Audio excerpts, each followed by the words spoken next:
So, ayan, makalat yung aking tindahan at lagyan natin ng pailaw. O, diba? So, makalat ang aking tindahan at, ayan, konti na lang yung aking pachichirya dito at talagang mauubos na, mga kasari. So, konti na lang siya dyan. Meron naman akong naibili kaya hindi ko lang muna i-display. O, diba makalat? So, wala na akong padilata dyan. Yung aking mga century tuna dyan is wala na.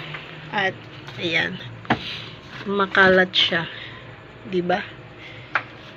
So, bukas is magre-repack tayo ng ating asukal at mantika. At syempre ating kaperahan saan saan napupunta. Diba? So, tinanggalan ko na yan mga kasari kasi kanina marami siyang mga barya-barya dyan. At, ayan, tinanggal ko na dahil si Junakish. Magkaparehas yung 10 peso at 5 peso. Baka mamaya madoble-doble na. Ayan, bigay. Sandali lang. Sali kita sa vlog ko. Bakit gabi na si Paps magbayad? Yung malapit na ako magsarado. Ambot sa iyaha. Ito lang ang.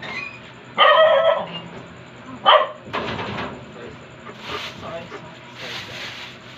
Dami na dito to. Okay, nabigay akong ice to.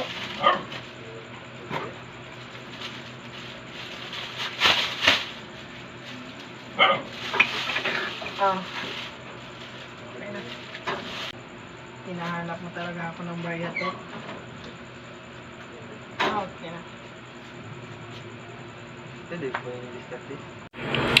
So, ayan mga kasari, medyo naputol tayo kasi merong nagbayad ng utang tapos merong bumili.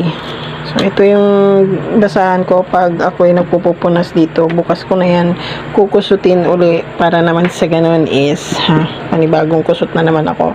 So, bukas mga kasari, magre-repack tayo ng ating asukal at ng ating mantika kasi ayan yung aking mga bote na mantika. Wala lang laman. So, meron nagbayad sa atin ng utang. At yung ating mga mababait na customer is talagang on time na magbabayad ng utang sa atin. So, ayan yung aking paestado na aking tindahan mga kasari ngayong araw ng linggo. At ngayon ng talaga araw ng linggo mga kasari is mabenta talaga ako. So, silipin natin yung aking mga pabote dito. Yan na lang yung aking pabote. Wala naman na ako iba talagang mga tinitindang mga soft drinks mga kasari dahil wala namang nag-deliver dito sa amin. So, kanina nag-ayos ako na aking mga noodles dahil nilanggam. Ay, nako, inabutan ako ng siyam-siyam sa kakatanggal ng mga langgam dyan sa mga noodles ko na yan. O, diba? So, mga kapitbahay ko matutulog na dahil bukas is Monday. O, diba? Meron ako mga cheese curl dito mga kasari at ayan, di ko pa din-display dahil hinaantay ko ang maubos yun.